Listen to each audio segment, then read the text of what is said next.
On the story, we're very pleased to go to Newsmax LA and Larry Elder, who joins us there, Newsmax contributor and host of the Larry Elder radio program, available on a podcast near you. So Larry, what about this thing? Is Rudy in the right? And if you want to win the Republican nomination, is it right to embrace Rudy? Well, JD, good morning. At the risk of being accused of changing the subject, I always find it fascinating when Republicans say something that is controversial, if not wrong-headed, big controversy, but Democrats, prominent Democrats, say vicious, demeaning things, and nobody gives a damn. Claire McCaskill, when she was running for Senate, JD, said that George W. Bush let people die on rooftops during Hurricane Katrina because they were poor and they were black. Barney Frank said George W. Bush engaged in ethnic cleansing by inaction, by allowing the city to get flooded, and therefore liberals would leave and the state would become more and more red. Al Gore said that George W. Bush unleashed digital brown shirts on the media to attack the media for criticizing George W. Bush. I mean, people say the most outrageous things on that side. Giuliani says something ill-advised. I wouldn't have said it. I think it was wrong-headed. He sort of walked it back a little bit, JD. But I just think this double standard is outrageous. And if I were a Republican running in 2016, I would point out some of the things that Democrats have said for which they are never brought up to account. Republicans say something and we're talking about racism. Believe me, that's how it's going to be spun. Republicans are racist because they're calling Obama otherly or otherworldly or not really of this country, and that's how Republicans roll, and they're going to demand all Republicans repudiate what Giuliani said. It's outrageous, but it's the way the media rolls, 101. I think you're totally right about the media bias, but it's also the case that this is being reported as something, in a sense, that's tainting those people who were at that dinner, including Scott Walker. So unfortunately, rightly or wrongly, what do you think that all those people at that dinner, including Scott Walker, should do now? Should they repudiate these comments? Or do you think, in case of Walker, who's out there trying to win primaries eventually, do you think that he should buy into them?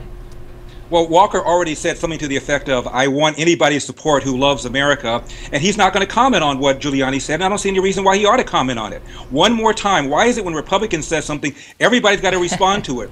But when the Democrats say something, they don't go run to Hillary and say, what did you think about what so-and-so said? It's not fair.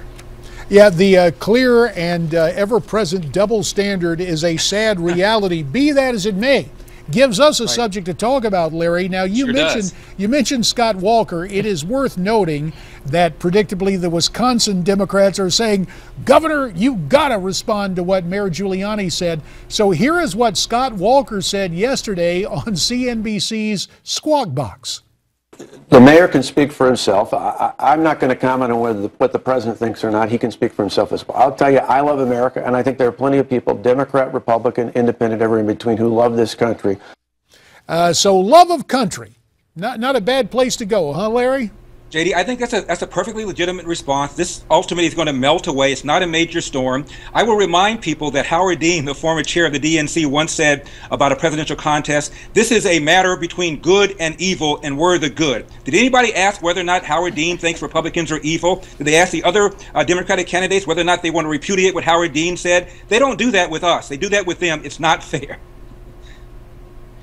Aren't you surprised that this story actually has as much legs as it has, considering, as you say, all the terrible slings and arrows aimed at George W. Bush? And I mean, I understand it's media bias, but again, I think it's only out there because so many people are kind of thinking the same thing, that this is not specific to Obama, but it's a generational issue, this issue of how we love America or not.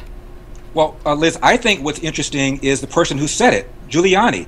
I mean, I like Giuliani. He's a prominent member of the Republican Party, but come on, this is a pro-gun control guy, a pro-choice guy who was a failed candidate for president. He will never be president, and here we are paying attention to what he says. I'm not sure it's worth the amount of attention that we're giving it.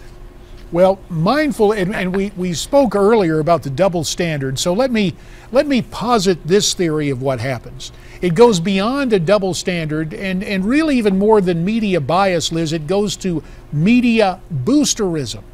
And precisely because I think so many Americans are disturbed at hearing the lectures we've heard from the White House about tolerance and, quote, legitimate grievances, that the press steps in to fill the vacuum. And the way to do that is what? Well, politically, if somebody's under attack, they counterattack. So rather than the agenda setting, Larry, or the double standard, is it because basically the left has to cheerlead for Mr. Obama, and that's why you get the scrutiny of Rudy and his comments?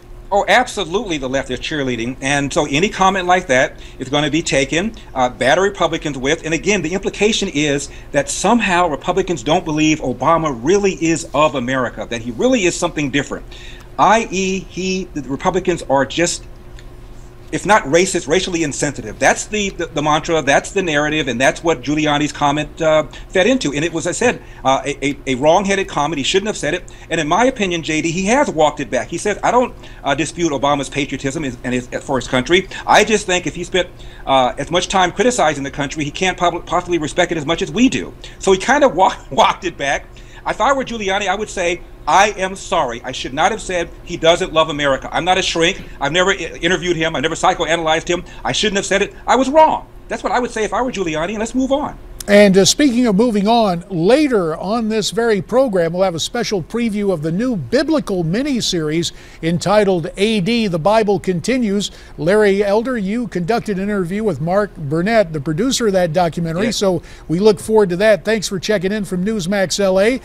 Liz Peek is coming right back from Newsmax New York. We've got plenty to talk about as America's Forum continues right after this Newsmax Now update.